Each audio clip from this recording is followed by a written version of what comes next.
Hello, and welcome to episode 93 of our podcast at Human Restoration Project. My name is Chris McNutt, and I'm a high school digital media instructor from Ohio. Before we get started, I wanted to let you know that this is brought to you by our supporters, three of whom are Jeremiah Henderson, Skylar Prim, and Megan Lambert. Thank you for your ongoing support. You can learn more about the Human Restoration Project on our website, humanrestorationproject.org, or find us on Twitter, Instagram, or Facebook.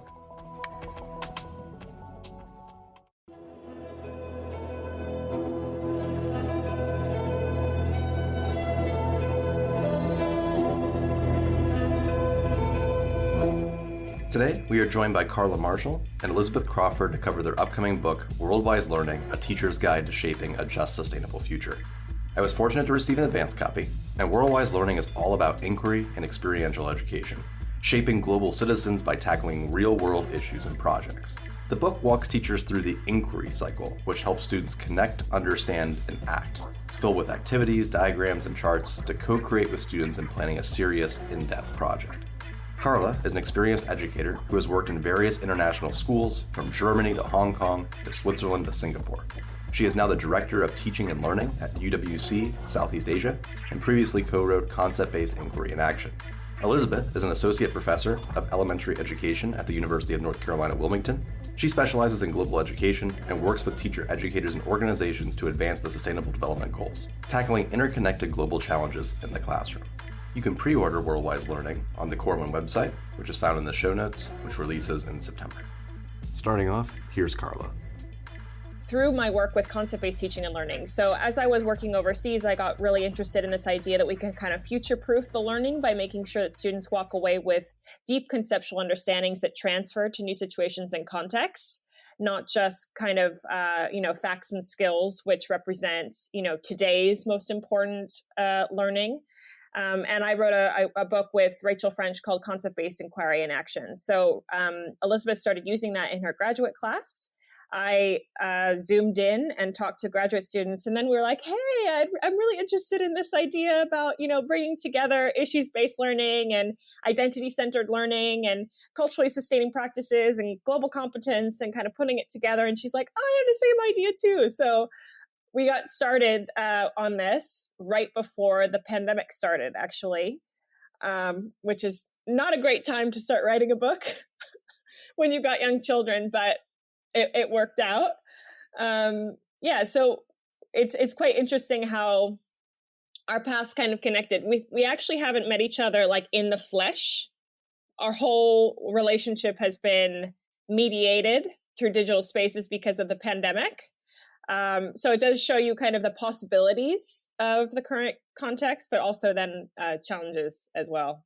Yeah, that concept of having a framework or guide to help you plan this stuff definitely rings true. I remember when I first started teaching, even after student teaching, when I stepped into the classroom for the first time and realized man, I'm kind of doing this all on my own. I kind of assumed when I was younger and going through the motions that it was just some plan that someone had that we were all just following.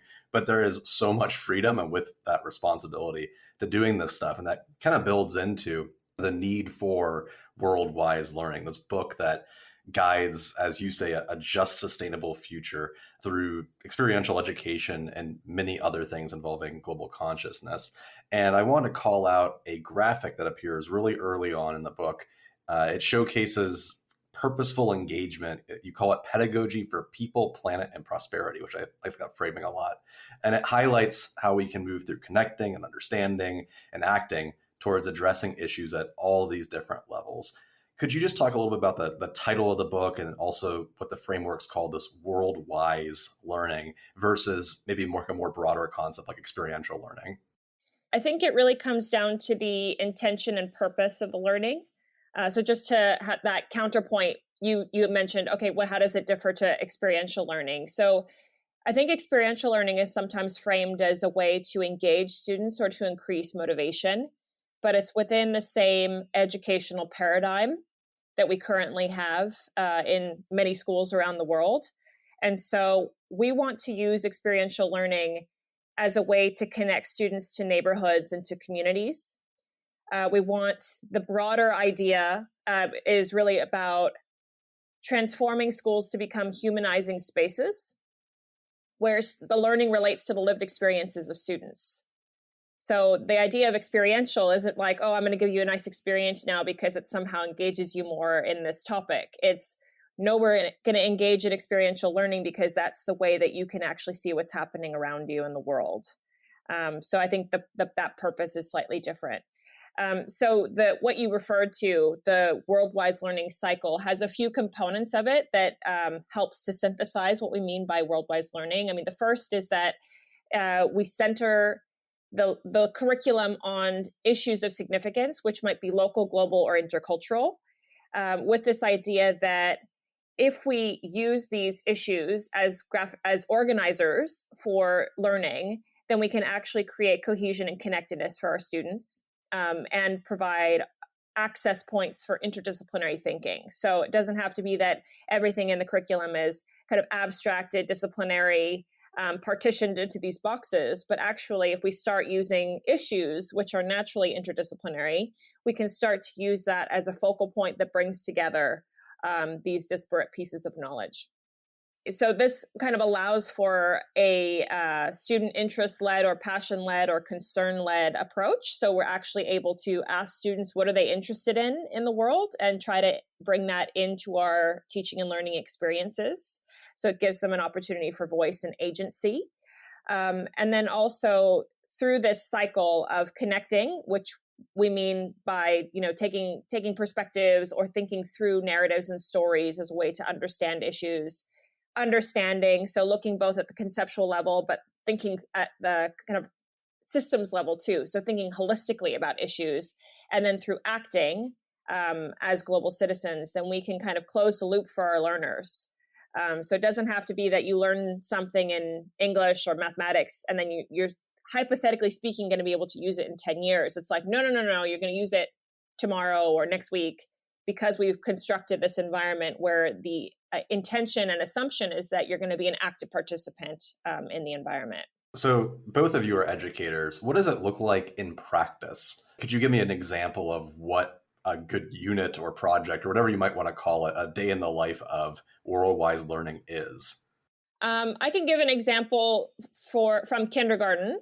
I also teach grade 7 social studies. So in terms of what this looks like for younger students, because I think the question is always, oh, well, that's fine. You can do that with high school students or maybe 13-year-olds, but you surely can't do that with 5-year-olds.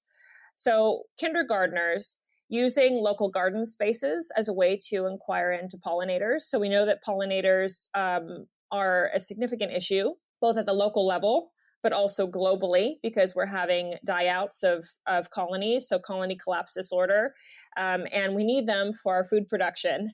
So 70% of all food is pollinated by, bees, butterflies, wasps, etc.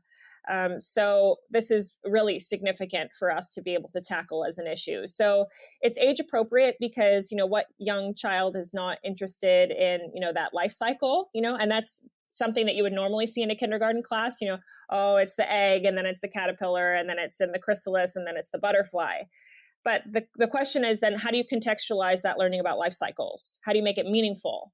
I've engaged in a project with 5-year-olds where we've gone to local pollinator gardens looking for different stages of pollinators. So looking at them, in their different forms, taking photographs, looking at the relationships between pollinators and other animals in that environment. The fact that there are some birds that also drink nectar, so that you have competition in the habitat, or predator-prey relationships. So you'll have lizards or spiders or whatnot that are also potentially eating the caterpillars and the butterflies.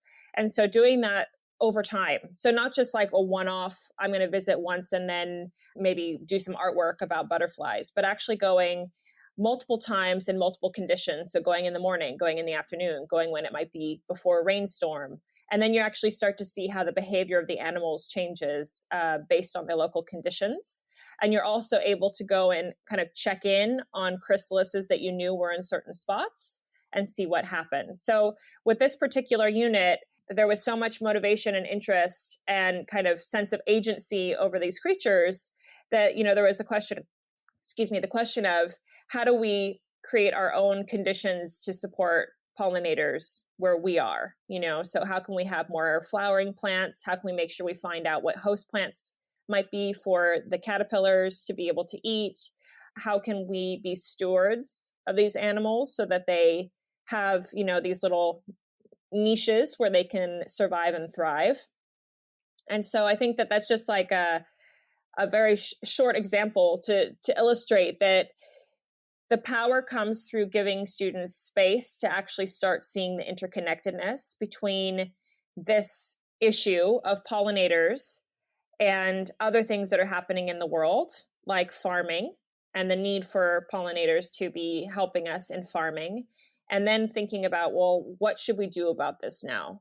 How should we help these animals? And it's not, oh, we're going to tell the farmers what to do. It's actually, what can I do? How can it start with me? That empathy and compassion piece seems to be really underlying a lot of this. We're not only gaining obviously like academic knowledge, but I'm assuming that as these students will grow older, because they feel that connectedness to these ideas, that should in theory make them more empathetic as they grow older. And I think making that ongoing is super key. Also just to recognizing the importance of other subject areas, whether that be the core subject areas or everything else. I teach digital design, so I am usually the person who someone just finished a unit and they're like, hey, can you do an art project with the kids about the book we read? And it's like, I can, but that's not really like the coolest thing to do. We could do something a little bit more meaningful with it. So I really like that concept of you can instill art through it, but it's not the end product. The end product is meant to actually change something or make a difference, or even self-reflect on it and make a difference through that. I work with adult learners, so they're practicing designing these type of learning experiences, and then they go into the field and pilot them in their field experience. And a lot of the curricula that my students design and take into the field is a completely new approach for public school teachers here in this region. And I think it opens up the teachers' eyes to the opportunities of the standards, because we see the standards, very concretely like a checklist. And because my students design these integrated issues around local matters or also global issues, that the teachers see connections they didn't see before. So I'll give one example. Some students designed a unit of study on consumerism, piloted in a local fifth grade classroom, and it connected across subject areas to so many different concepts related to supply and demand, properties of materials. They took a field trip to the local landfill. They were able to learn about leachate, and then what the university's doing, what kind of innovative practices they're using with developing these marine environments to filter the water, and how people are designing solutions to solve these problems. And so because my students bring them into the classroom, they're able to show public school teachers what's possible in ways they weren't doing before. Because as I was as a teacher, most subjects areas are taught very discreetly, because you're given a pacing guide and you're expected to prepare for this benchmark test every 9 weeks. And so the curriculum is sort of dictated backwards from those tests. And so what I try to do is show them a different way to approach teaching and learning. Right, right. I wonder if you can then help me with a hurdle that often comes about in planning PBL. And this is something that our school struggled with for years, until we cohorted, which fixed this problem. So there's a system that does fix this. What happens when, this is especially true in middle school and in high school, you're planning a project and you're starting from the standards and you're planning like, hey, I want to do a project involving pollinator gardens. And then you have students in 3 different levels of math or 2 different levels of science who are in your class. And then all of a sudden, then you have students who are working in this science class who aren't in your class anymore. They're in the next level up. Like they're not in 9th grade English, they're in 10th grade English. Because how do you deal with all the different classes that start to get involved when you start co-planning?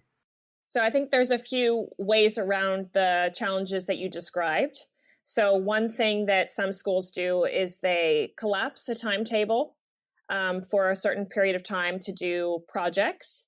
So we worked with a school in China who does SDG projects across the range of kind of 14 to 17-year-olds, where they have them get in mixed groups and then they choose an SDG of interest, explore that, and think about what solutions they could devise within a week that would relate to that particular issue. So I think that in that way, you can actually have those opportunities for just right teaching for kids who maybe don't have the content knowledge or skills to be able to be successful in a project, but you more generally change the way that time is allocated so it doesn't become disjointed for our learners, because the timetable is a huge impediment to be doing quality, deep learning in an interdisciplinary way.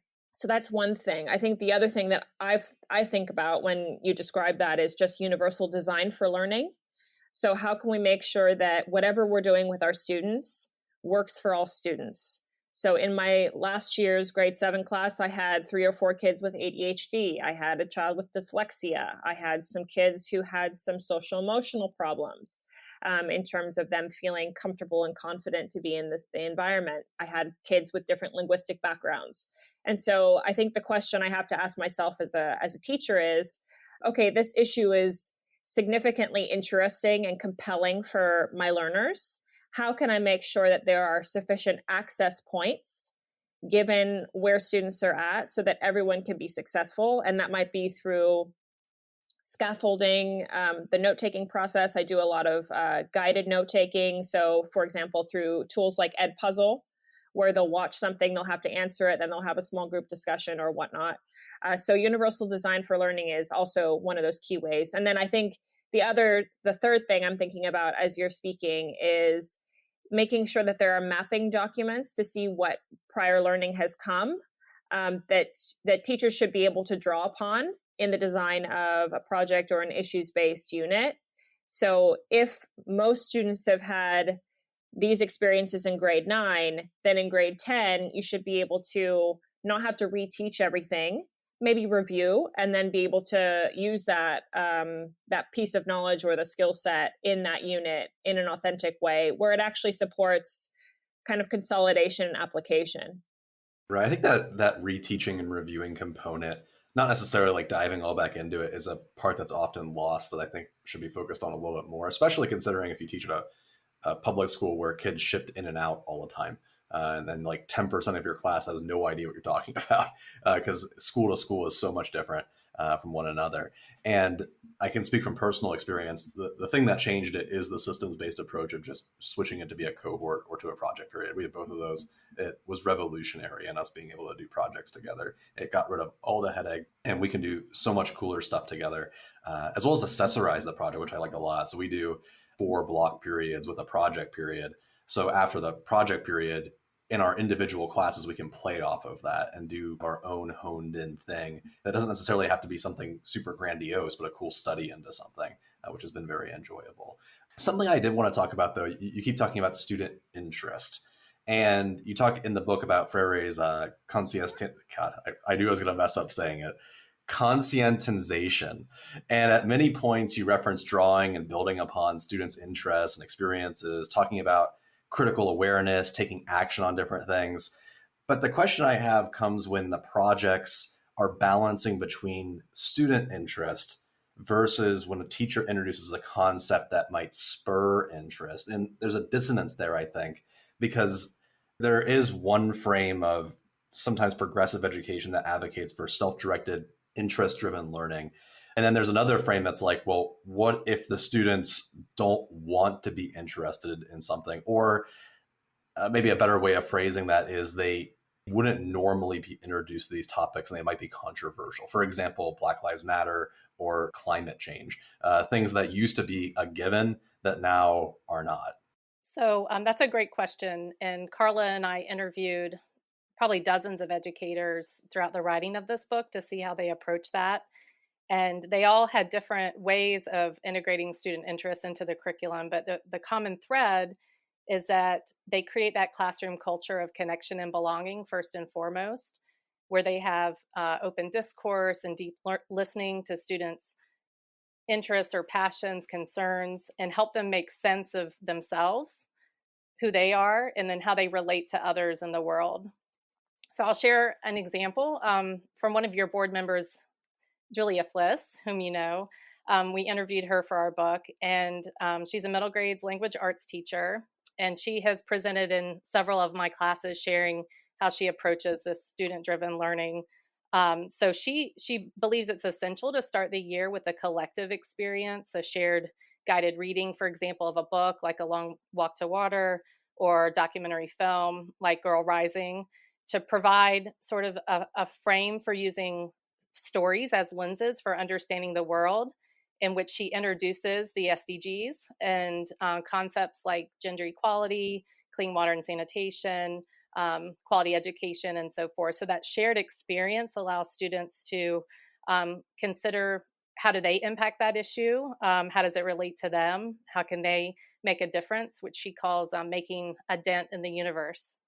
So following this shared experience, she then allows that time and space that you just referenced, that she calls a personalized action campaign time, where students can identify what they care about as related to the SDGs and how they want to make a difference. And what makes Julia's approach, I think, really unique is that she's very transparent about the standards that she's expected to follow, and she has them work alongside her, deconstructing the standards, identifying how the standards relate to them, what they mean to them. And I think that transparency is really key as a teacher. So being transparent about what you're doing and why you're doing it. But whether it's guided or self-directed, all her experiences align with the standards she's expected to address. And she also empowers students to take action and use the language arts as their voice to make a difference. And it seems like, too, when you introduce students slowly and are transparent about the process, you aren't going to necessarily be the one that introduces the controversial topic, if that makes sense. I found that students tend to be the ones that introduce the topics, and that makes it way easier to talk about those things. Yeah, I asked Julia because she does work at a public school. Has she received any kind of pushback from some of the controversial or challenging topics?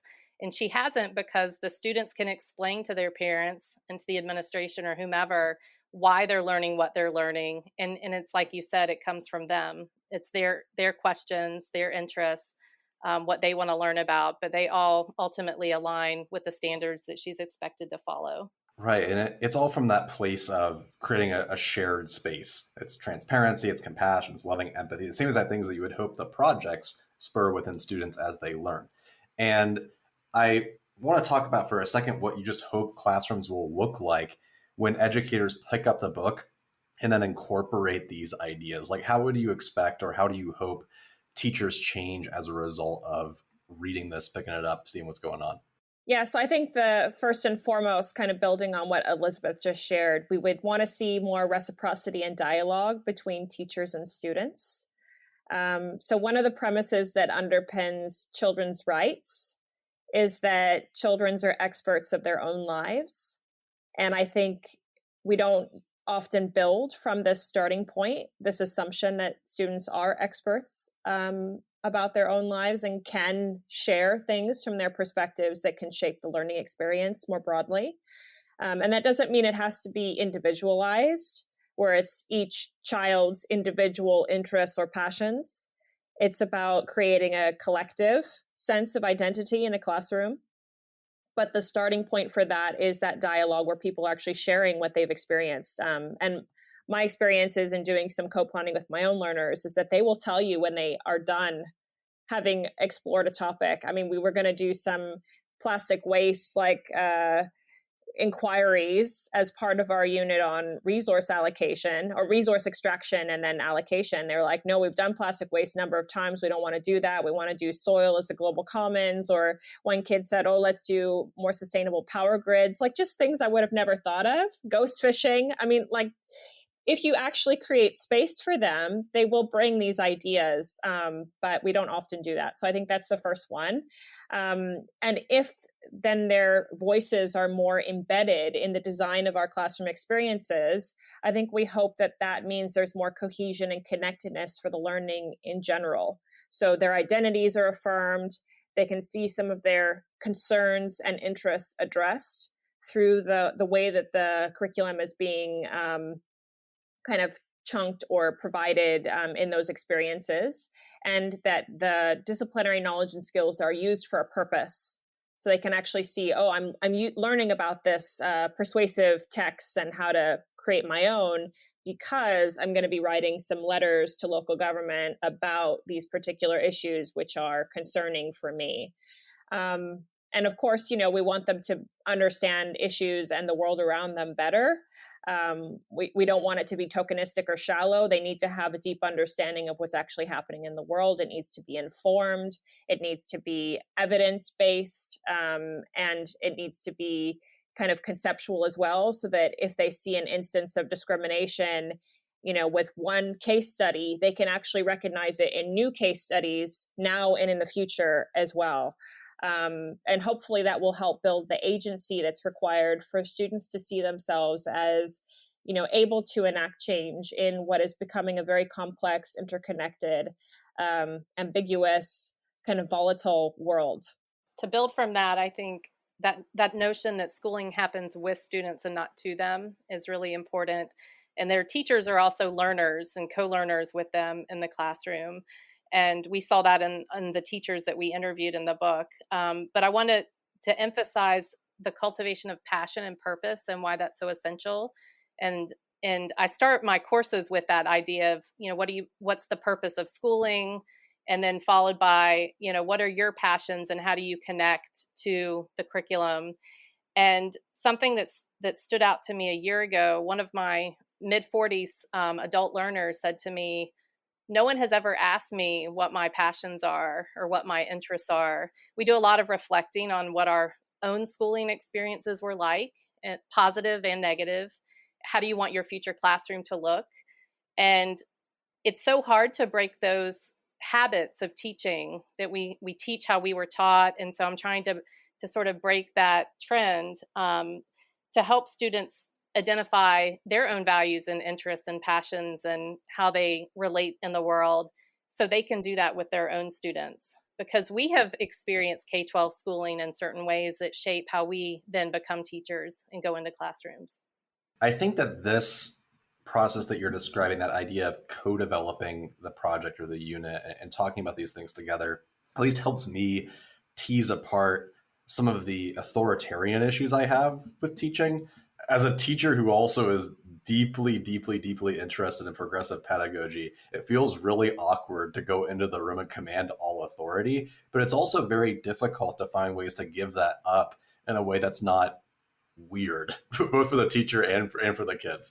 I think being able to have some kind of structure in that co-planning process allows us to give up some of our power and allow students to be involved with that. And I think about when you're talking about students seeing interest in what it is that they're doing, I think it's actually John Warner, shout out to another board member, who talks about the idea that writers, when they get to college, he asks them, what do you enjoy writing? How do you see yourself as a writer? And no one can answer the question, even if they're English majors. And it's because we spent so long just telling kids exactly what to do or exactly what to do and how to do it. It's all become so standardized in a non-autonomous sense that, this is where we're at. So something like this offers an anecdote to that. And then I'm curious to know, okay, so they go through this process. What's like the big picture of Worldwise Learning? What do you hope that this spurs in the long term as more classrooms shift to a model with this type of environment? Yeah, so I think for me, and I'll speak on my own behalf here, there's a real systems change that occurs with more students and teachers exploring what's possible. I think at the moment, schooling is in a rut. We're trying to use the same system for a different purpose, for a different world that's around us. We know the world is volatile, uncertain, complex, and ambiguous. We've seen that firsthand with the COVID pandemic. We've seen how globalization is creating more interdependence and connectedness across the world. And we've seen how we need to create solutions in an interdisciplinary way to actually address some of these things. It's not good enough for our students to walk out the door when they're 5 or 13 or 18 and be passive. We need more active citizens actually saying, we need to address these things. They're not going to go away by themselves. So I think we're reaching a precipice here in terms of the extent to which our schooling systems are sustainable given our current conditions. And I think for myself, I think Elizabeth would agree, but I don't want to speak for her. I think we want to see large scale systems change and schools becoming different spaces which value, recognize their learners, So in identity affirming, culturally sustaining ways that support, students of all ethnicities, races, sexualities, etc. But then also empower those students to become agents of change in their community that make a difference. Yeah, I think that's very well stated.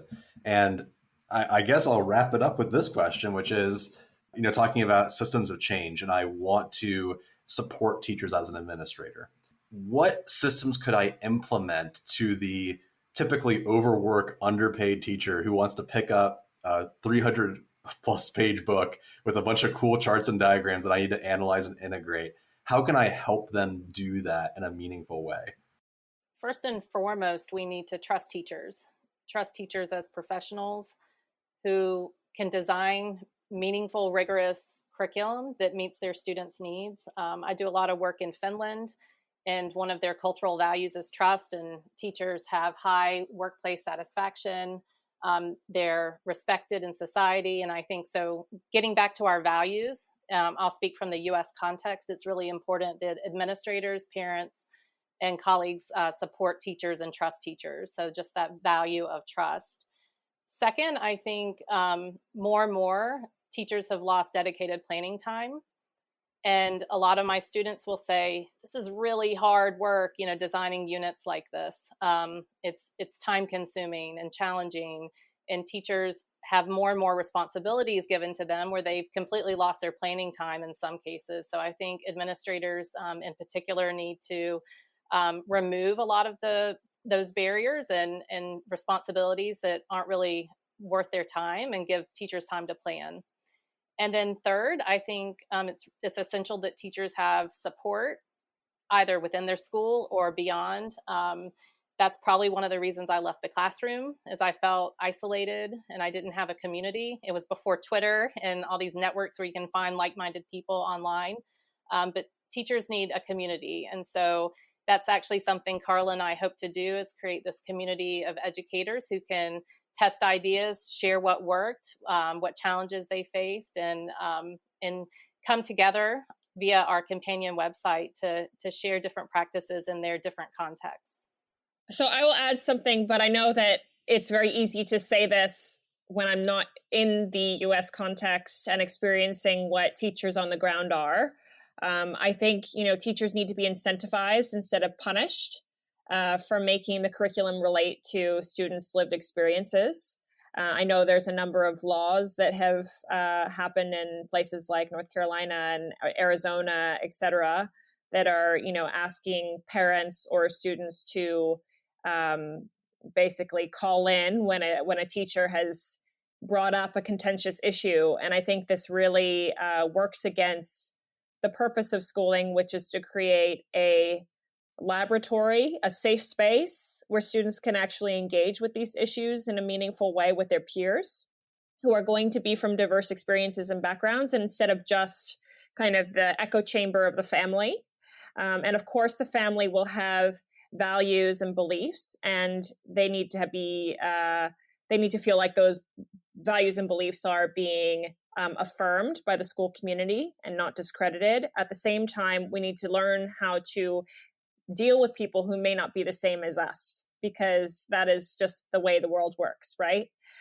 So I think recognizing that teaching is a political act, it is. That doesn't mean that you're talking about partisan politics. It doesn't mean you're talking about political viewpoints of particular politicians. It doesn't mean you're talking about what bill is on the Senate floor or whatever. But it's about recognizing that whatever choices we make in the classroom, we are tacitly communicating what we believe students' role is in society. So if we tell them, be quiet, sit down, it's not your time to talk, we're teaching compliance. We're teaching, through that kind of disciplinary authoritarian lens versus let's sit in a circle. Let's actually have a discussion about something that's tricky. How are we going to get through this so we feel uncomfortable? And creating a space where we say, yes, we will experience discomfort as part of exploring issues in the world, but that doesn't mean you have to do it alone. And we're going to make sure that we have protocols and structures in place to make sure everyone feels respected and safe. I hope that those issues, which are actually at a a much higher level than, at a school district level will be addressed over time. But in the meantime, administrators can just keep supporting their teachers in the classroom and saying, this is what we should be doing. We should make sure that the learning works for our learners. What do you do in a circumstance where administration doesn't support you? So an instance where you don't have any planning time, where what is deemed as a political issue is not supported in the classroom, where parents are calling in, especially for rural educators that are trying to make a difference. It's really tricky. Is there a way that you can use some form of like creative non-compliance to get away with some of the things that you're talking about? Or does it even have to go that route? Is there another way that you can enact change? The thing I'm thinking about is the way that you can do this work surreptitiously through integrating the community. Because what administrator will say, no, you can't talk to people in the community. I remember when I was working in Germany and we interviewed our janitor. And, he was talking about paint getting clogged in the pipes and whatnot. And so the question is there, that those are first grade students. What are they learning about whose work is valued and important in society by who we're bringing into the community, who we're bringing into the classroom, rather. And so we can be doing some of this work, I think, through local engagement in meaningful ways, because it will come up anyways as you're engaging with someone who's down the road or around the corner from the school. And so as long as we keep getting kids out of the school environment and engaging meaningfully with the local community, I think that might provide a way for teachers to have a bit of a workaround. That's a fantastic point. It's also a way to get around. We've been doing a lot of research into the concept of divisive concepts, because that's been a huge thing here in the States where they're banning the use of teachers using divisive concepts. What was interesting is that the bill explicitly states that if a student brings up a divisive concept, you can talk about it. So by using open-ended PBL structures where you're just posing questions about, let's say, inequity, and someone brings up a quote unquote divisive concept, you can talk about it as much as you want, which is kind of what you're saying you should do anyway, because that allows it to be a safe space for the student to talk about it. So it's a win-win, even though it's kind of an absurd policy to begin with. Thank you again for listening to Human Restoration Project's podcast. I hope this conversation leaves you inspired and ready to push the progressive envelope of education. You can learn more about progressive education, support our cause, and stay tuned to this podcast and other updates on our website at humanrestorationproject.org.